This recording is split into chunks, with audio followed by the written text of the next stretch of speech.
Mister M A جناح، میں وضاحت کر دوں کہ میری تقریر کے اس حصے میں لفظ قائد اعظم استعمال نہیں ہوگا۔ قائد اعظم وہ بعد میں بنے، ایک طویل عرصے تک وہ مسٹر ایم اے جناح تھے، اس کی میں کچھ تھوڑی سی تشریح ابھی آپ کے سامنے کر دوں گا۔ تو اس دور کے حوالے سے جب بات ہوگی تو میں مسٹر جناح یا مسٹر ایم اے جناح کہوں گا، قائد اعظم نہیں۔ تو دوسری طرف مسٹر ایم اے جناح تھے جو بیرسٹر تھے، وکیل تھے، اور ساتھ ہی ایک سیاسی کارکن۔ ان کی شخصیتوں کے بعض پہلو جو ہے بہت دلچسپ ہے، بہت مختصر میں ان کا اشارہ کر رہا ہوں۔ دونوں بہت ہی یوں سمجھیے کہ قریبی ہم عصر۔ علامہ اقبال جو ہے مسٹر جناح سے صرف 10.5 مہینے چھوٹے تھے۔ جناح صاحب کی پیدائش ہو رہی ہے 25 دسمبر 1876 کو، اور علامہ اقبال کی 9 نومبر 1877 کو، 10.5 مہینے کا فرق۔ مقام جو ہے پیدائش کا اقبال کا تو طے ہے سیالکوٹ، اس میں کوئی اختلاف نہیں۔ جناح صاحب کے مقام پیدائش کے بارے میں اگرچہ عام طور پر کہا جاتا ہے کراچی، لیکن حیدرآباد سندھ میں یونیورسٹی کے ساتھ ملحق ہے انسٹیٹیوٹ آف سندھولوجی۔ وہاں کے محققین کا فیصلہ ہے اور تحقیق کے بعد کہ وہ جھرک ایک مقام ہے ٹھٹھا کے قریب، وہاں پیدائش ہوئی۔ بہرحال اس مسئلے کو چھوڑ دیجئے، کوئی دلچسپی اس کی کوئی اہمیت نہیں ہے۔ ایک البتہ بات ذرا دلچسپی کی بھی ہے، علامہ اقبال کے بارے میں معلوم ہے ان کا پس منظر خاندانی جو تھا وہ کشمیری پنڈت، کوئی اختلاف نہیں۔ ایم اے جناح کے پس منظر کے بارے میں اختلاف، عام طور پر مشہور ہے کہ وہ اسماعیلی کھوجے تھے، لیکن مجھے ایک عجیب اقتباس ملا ہے۔ یہ 1964 میں آپ بیتی نمبر شائع کیا تھا ماہنامہ نقوش نے، 1200 صفحے کا۔ اس میں تمام مشاہیر کی زندگی کے حالات ان کے اپنے تحریر سے یا اپنے قول کے حوالے سے بڑی خوبصورتی سے جمع کیا گیا۔ اس میں مسٹر جناح کا قول یہ ہے کہ میں اصل میں منگومری کے علاقے کے راجپوت ایک خاندان کی نسل، اس میں ان کا قول سنا دیتا ہوں، میرے پاس اس کی یہ فوٹو سٹیٹ موجود ہے۔ میں پنجابی راجپوت ہوں، کئی پشتیں گزری، میرے ایک جد کاٹھیا واڑ چلے گئے تھے، وہاں انہوں نے ایک خواجہ لڑکی سے شادی کر لی تھی اور انہی کے خاندان میں مل گئے تھے۔ اس وقت سے ہم لوگ کھوجوں میں شمار ہونے لگے۔ میرے وہ جد جو کاٹھیا واڑ چلے گئے تھے ضلع منگومری کے رہنے والے تھے۔ اب اس کا حوالہ کیا ہے؟ یہ بات قائد اعظم کے منہ سے اس وقت نکلی جب نواب صاحب باغپت نے کہا کہ آپ کا خاندان تو تجارت پیشہ ہے، پھر آپ میں یہ گھن گرج کہاں سے آئی؟ تو اس کے جواب میں قائد اعظم نے فرمایا کہ میں اصل میں اسماعیلی کھوجا نہیں ہوں، بلکہ میری رگوں میں جو خون ہے وہ راجپوت کا ہے۔ اور اس کے راوی ہے صغیر احمد عباسی، پرائیویٹ سیکریٹری نواب صاحب چھتاری۔ بہرحال یہ ایک دلچسپی کی بات تھی اور کوئی اہمیت اس کی خاص نہیں ہے۔ البتہ ایک اور بات جس کی اہمیت ہے، علامہ اقبال کے خاندانی اثرات میں مذہبی روح، مذہبی جذبہ جو ہے وہ بڑا گہرا تھا۔ ان کے والد شیخ نور محمد صوفی مزاج بزرگ، نماز روزے کی پابندی والی معاملہ تو تھا ہی 100%، لیکن ان کا مزاج صوفیانہ تھا۔ والدہ بہت نیک۔ پھر ان کی ابتدائی تعلیم جو ہے جس ماحول میں ہوئی ہے، علامہ میر کاشمیری بہت بڑے عالم، بہت بڑے جو ہے مدرس، ان کا فیض حاصل ہوا ہے۔ تو یہ اقبال کی تربیت کے اندر، ابتدائی تربیت کے اندر مذہب کا حصہ کافی تھا۔ ایسی کوئی چیز محمد علی جناح کے معاملے میں ہمارے علم میں نہیں ہے۔ جناح پونجا ان کے والد تھے اور ایک عام درجے کے کاروباری تھے، چمڑے کا کاروبار کرتے تھے، لیکن اس میں شک نہیں کہ ذہانت، فطانت، محنت، مشقت میں محمد علی جناح بہت آگے تھے، بہت آگے تھے۔ اس نے 16 سال کی عمر میں میٹرک تو کیا، لیکن پھر ذرا غور کیجئے 20 سال کی عمر میں انگلستان سے بیرسٹری کر کے واپس آ گئے، 20 سال کی عمر میں، اور آتے ہی پریکٹس شروع کی کراچی میں پریکٹس نہیں چل سکی، جمی نہیں، تو پھر چلے گئے بمبئی، اور بمبئی میں ان کی پریکٹس جو ہے وہ جم گئی۔ اب یہاں سے معاملہ جو آگے کا ہے وہ بہت اہم ہے۔ محمد علی جناح کا مزاج بنیادی طور پر سیکولر اور نیشنلسٹ تھا، چنانچہ 1906 میں جب مسلم لیگ قائم ہوئی ہے وہ مسلم لیگ میں شامل نہیں ہوئے۔ ان کا کہنا یہ تھا کہ اس کا نصب العین بلند نہیں ہے، اس کا مقصد اعلیٰ نہیں ہے۔ یہ کیا؟ یہ صرف اپنی جداگانہ نمائندگی کے حصول پر اور انگریز کو اپنی وفاداری کا یقین دلانا، یہ کوئی اونچا نصب العین تو نہیں۔ اس کی بجائے وہ کانگریس میں تھے اور دادا بھائی نورو جی جو صدر تھا کانگریس کا، اس کے سیکریٹری تھے۔ اس کے بعد بھی 7 برس تک وہ مسلم لیگ میں شامل نہیں ہوئے۔ 1913 میں جب مسلم لیگ نے بھی خود اختیاری کے حصول کو اپنا نصب العین بنا دیا، تب مسلم لیگ میں شامل ہوئے، اور وہ بھی مولانا محمد علی جوہر کے بہت اصرار پر۔ اس کے بعد بھی 1920 تک انہوں نے ڈوول ممبرشپ برقرار رکھی، کانگریس کے بھی مسلم لیگ کے بھی، اور اس پورے عرصے میں ان کا سارا رول یہ تھا کسی طرح ہندوؤں اور مسلمانوں کے درمیان مصالحت ہو، کسی طرح کوئی فارمولہ طے ہو جائے جو ایگریڈ اپون ہو، جس سے مسلمانوں کی تشویش بھی ختم ہو، انہیں بھی کچھ اطمینان ملے کہ ہمارا مستقبل جو ہے وہ بہت خطرے میں نہیں ہے، ہمیں کوئی اطمینان حاصل ہو جائے، اس کے لیے کوئی فارمولہ بنے، کسی طریقے کی محنت کی جائے، اس کے لیے جو سر توڑ کوشش ہو۔ اور جان لیجئے کہ ان کے ذہن کے اندر جیسا کہ میں نے کہا ہے وہ انداز جو ہے وہ سیکولر اور نیشنلزم کا بہت گہرا تھا۔ ان کو ان کی ان خدمات کے طفیل میں کہا گیا ایمبیسڈر ہندو مسلم اتحاد کا سفیر،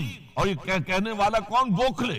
لیکن یہ کہ انہیں قدم قدم پر مایوسی کا سامنا کیا۔ انہوں نے بڑی محنت کر کے، چونکہ 1920 تک ان کے پاس ڈوبل ممبرشپ تھی، تو کوشش کی کہ کانگریس کا اور مسلم لیگ کا اجلاس ایک ہی مقام پر ہو، تاکہ لیڈروں کا آپس میں میل جول، گفتگو، وہاں پہ ان کے بھی سارے لیڈر آئے ہوئے ہوں، ادھر کے بھی آئے ہوئے ہوں، تو اس سے یہ کہ گفت و شنید سے کوئی راستہ نکل آئے۔ چنانچہ 1915 میں بمبئی میں اجلاس ہوا اور 1916 میں لکھنؤ میں، اور لکھنؤ میں پہلی مرتبہ ہندوؤں نے کچھ مسلمانوں کے اس مطالبے کو تسلیم کیا کہ انتخابات جو ہیں جداگانہ اصول پر ہوں گے، مسلمانوں کو ان کی جو تعداد ہے آبادی کی اس کی نسبت سے سیٹیں ملیں گی۔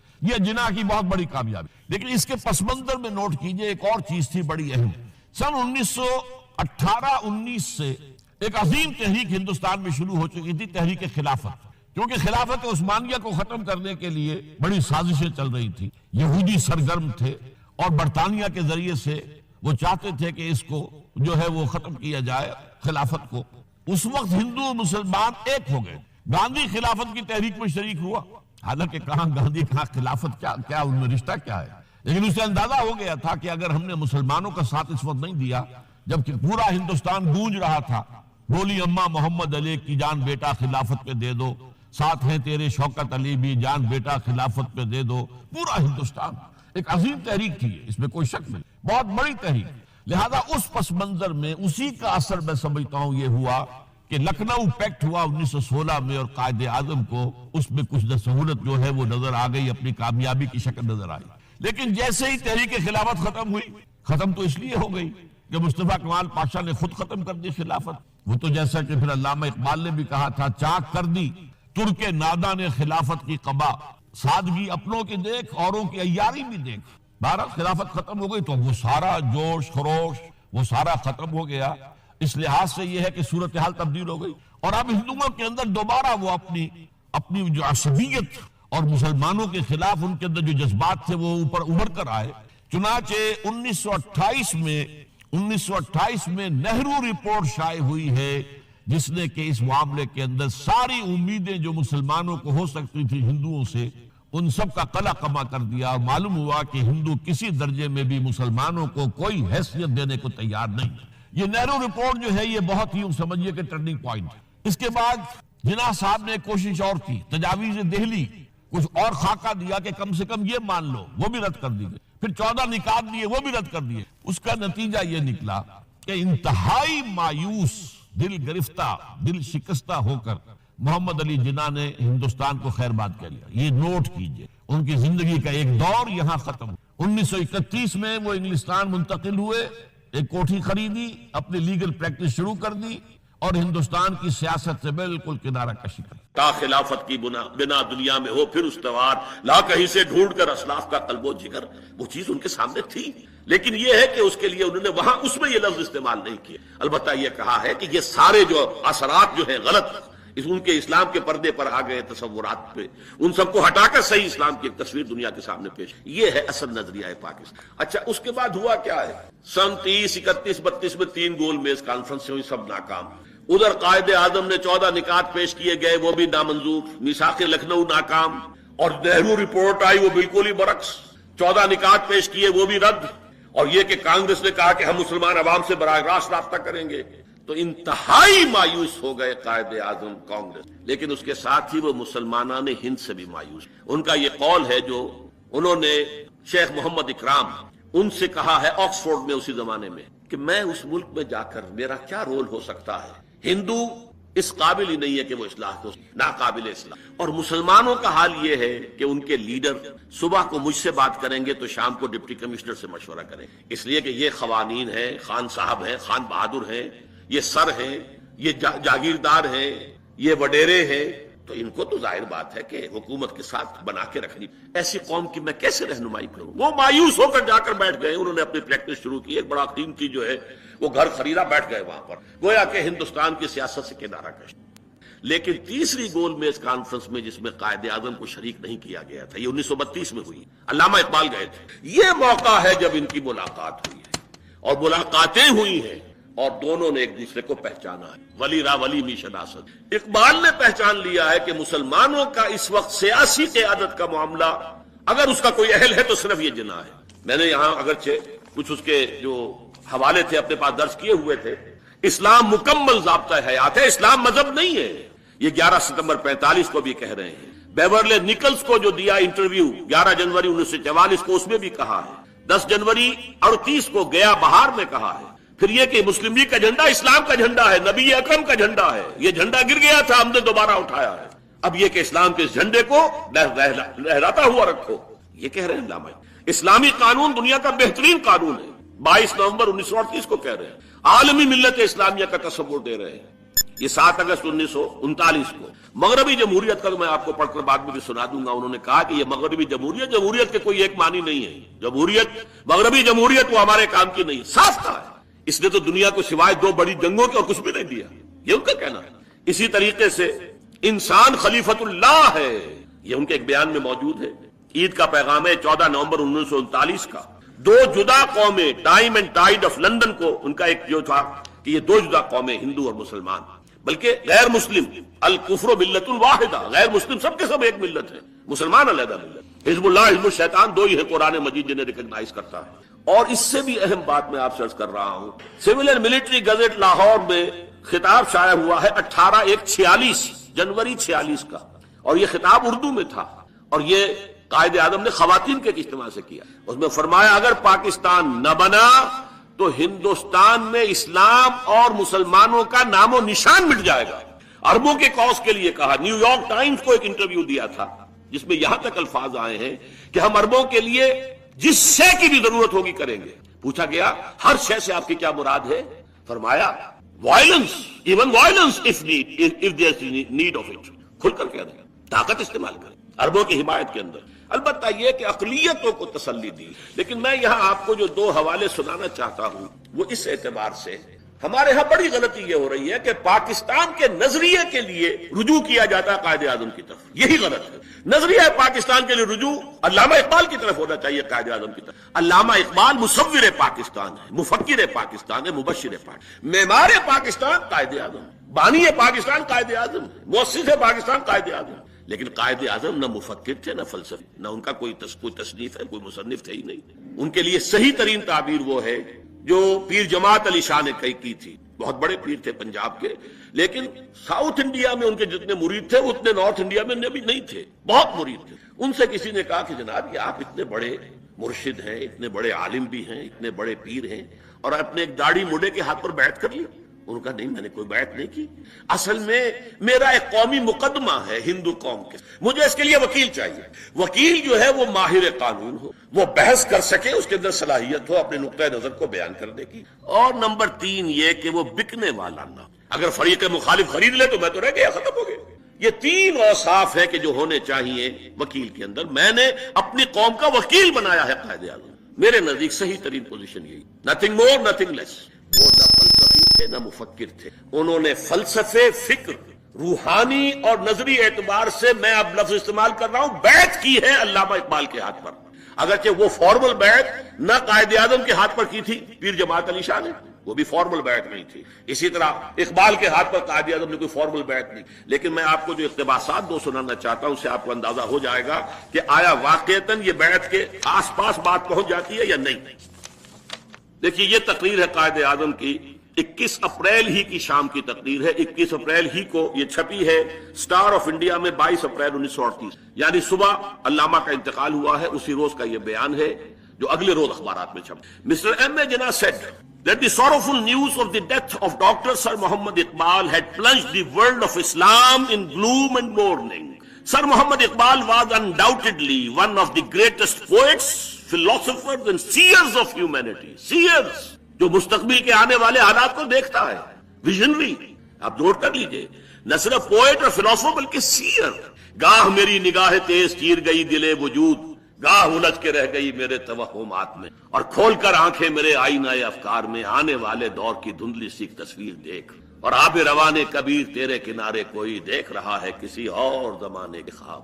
پردہ اٹھا دوں اگر چہرے افکار سے، لا نہ سکے گا فرنگ میری نواؤں کی تاب. اور وہ نظم جو ان کی ہے، آسماں ہوگا سحر کے نور سے آئینہ پوش، اور ظلمت رات کی سیما پا ہو جائے. پھر دلوں کو یاد آ جائے گا پیغام سجود، پھر جبیں خاک حرم سے آشنا ہو جائے. اور آنکھ جو کچھ دیکھتی، کون سی آنکھ؟ یہ آنکھ نہیں، یہ دل کی آنکھ. آنکھ جو کچھ دیکھتی ہے لب پہ آ سکتا نہیں، محو حیرت ہوں کہ دنیا کیا سے کیا ہو جائے.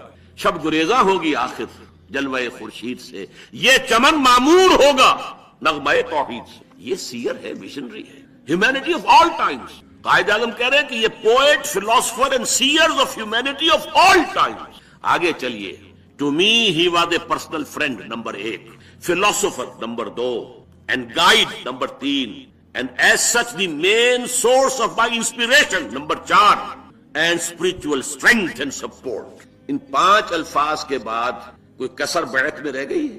To me he was a personal friend, philosopher and guide, رہنما وہی ہے، and as such the main source of my inspiration and spiritual support.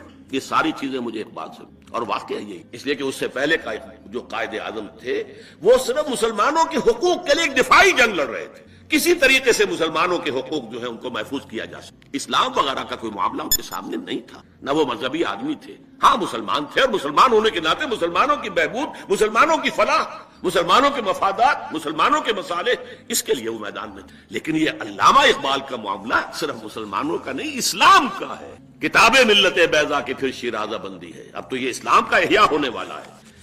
دوسرا میں آپ کو سنا دوں، یہ پھر اقبال ڈے ہے، اور یہ چھپا ہے 26 مارچ 1940. یوں سمجھیے کہ 23 مارچ 1940 کو پاکستان ریزولوشن پاس ہوا.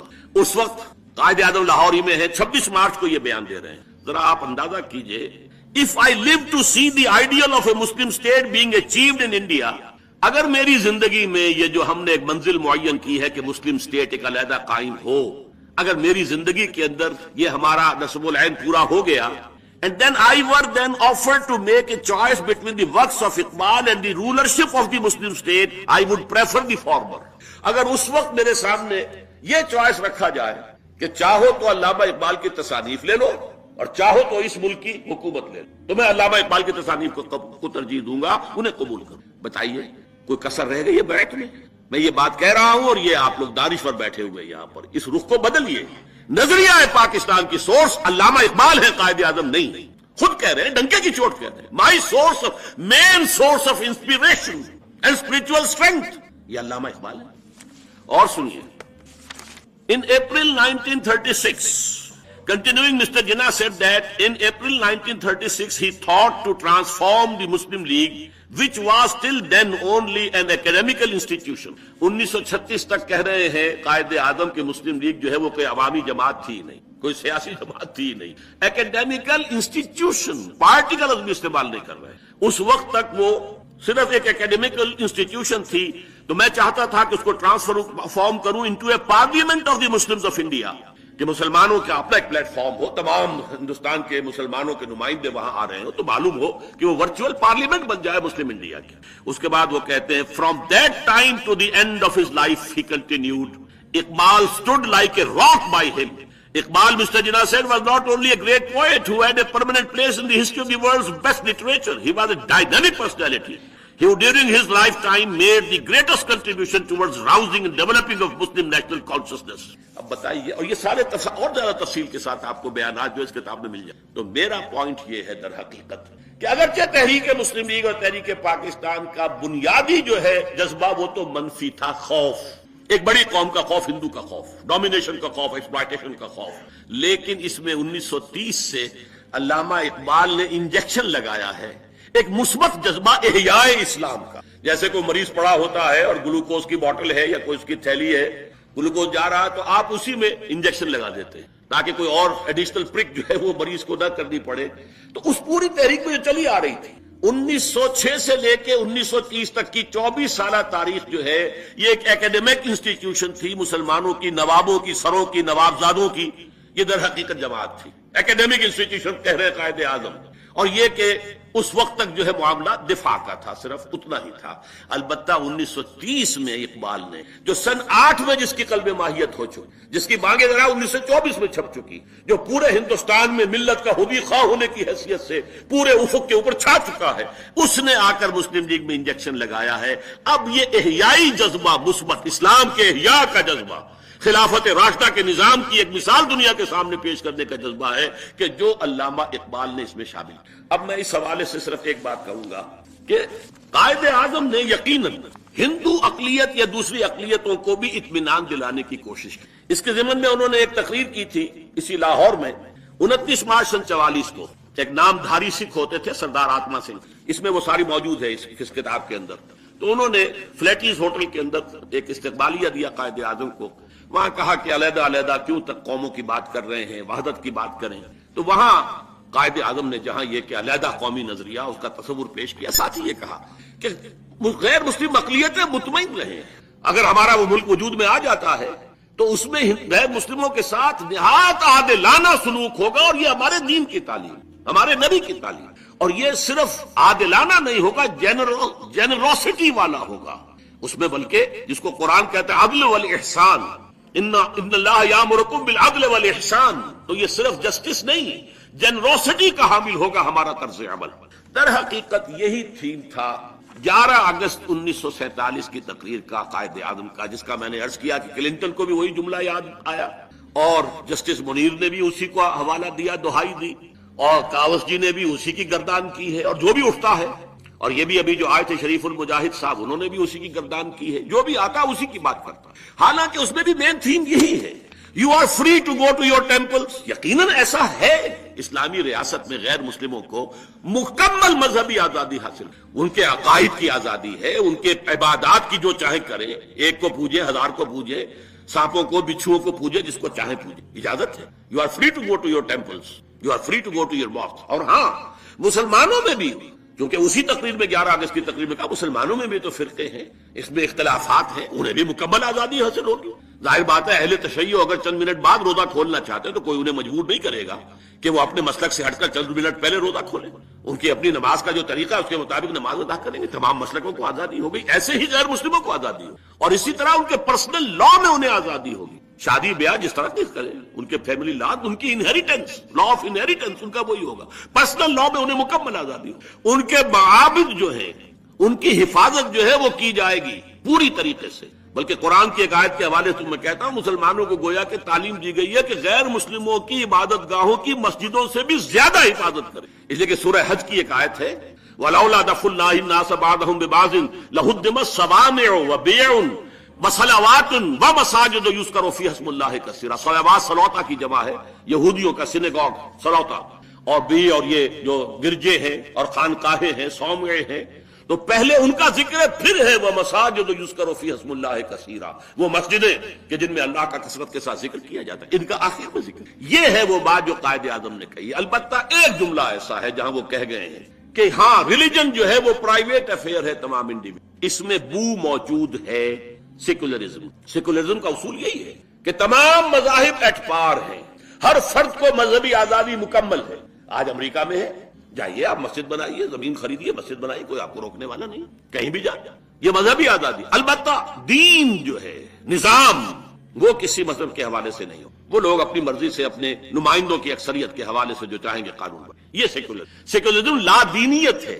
اس لیے علامہ اقبال نے جو پھپتی چست کی تھی مصطفیٰ کمال پاشا پر، لا دینیو لاطینی کس پھیر میں الجھا تو، یہ لا دینیت جو ہے سیکولرزم ٹرکی کا، ہمارے پرویز مشرف صاحب نے آتے ہی اس کا حوالہ دیا تھا مصطفیٰ کمال پاشا کا، چاک کر دی ترک نادا نے خلافت کی قبا، سادگی اپنوں کی دیکھ اوروں کی عیاری بھی دیکھ، اور لا دینی و لاطینی کس پھیر میں الجھا تو، دارو ہے غلاموں کا لا غالب الا ہو۔ تو یہ لا دینیت ہے در حقیقت، لا مذہبیت نہیں ہے، مذہب تو سب کا ہے۔ لیکن میں نے جیسا کہ 3-4 آپ کو حوالے دیے ہیں، اگر ہم آپ اس کے ساتھ قائد اعظم کی پچھلی تقریروں کو دیکھیں گے تو وہ اسلام کو ریلیجن کہتے ہی نہیں۔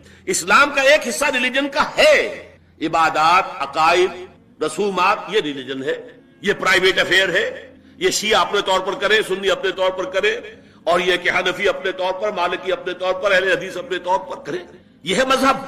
دین جو ہے تو جب وہ کہتے ہیں اسلام تو کوڈ آف لائف ہے، اسلام تو نظام زندگی ہے، یہاں تک الفاظ ہیں کہ اسلام تو انسان کے صبح بیدار ہونے سے رات کو سو جانے تک ہر عمل کے ضمن میں ہدایت دیتا ہے. یہ الفاظ ہیں، آپ کو انہی جو اقتباسات ہیں ان کے اندر مل جائیں گے. کامل کوڈ ہے یہ اسلام. تو معلوم ہوا کہ وہاں صرف یہ جملہ کہنے سے رہ گیا ہے، ورنہ یہ کہ جب وہ کہتے ہیں کہ مذہب تو ہر ایک کا انفرادی معاملہ ہے، تو اسلام کو تو وہ مذہب نہیں مان رہے، اسلام کو ریلیجن نہیں مان رہے، اس کو کوڈ آف لائف کہہ رہے ہیں، کانڈکٹ آف لائف کہہ رہے ہیں، نظام زندگی کہہ رہے ہیں. اس حوالے سے لیکن یہ ضرور ہے کہ میں پھر یہ کہوں گا کہ یہ ماننا پڑتا ہے کچھ بو اس میں ہے سیکولرزم کی. آخر اتنا لوگوں نے شور جو مچایا ہے، تو کہیں انگلی رکھنے کی جگہ ملی ہے تو انہوں نے وہاں پر جو ہے عمارت تعمیر کر دی ہے.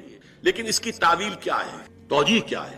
دیکھیے یہ جملہ ایسا ہے کہ غلام احمد پرویز صاحب اگرچہ ہمارے نزدیک تو وہ کوئی پسندیدہ شخصیت نہیں تھے، اس لیے کہ سنت کا انکار اور حدیث کا استخفاف کر کے وہ مسلمانوں کے مین سٹریم سے کٹ گئے. ان کے تو کفر کے بھی فتوے جو ہیں بنوری ٹاؤن سے 500 علماء کے دستخطوں سے شائع ہو گیا تھا. لیکن اس میں کوئی شک نہیں کہ وہ شخص قائد اعظم اور مسلم لیگ دونوں کا عاشق صادق تھا.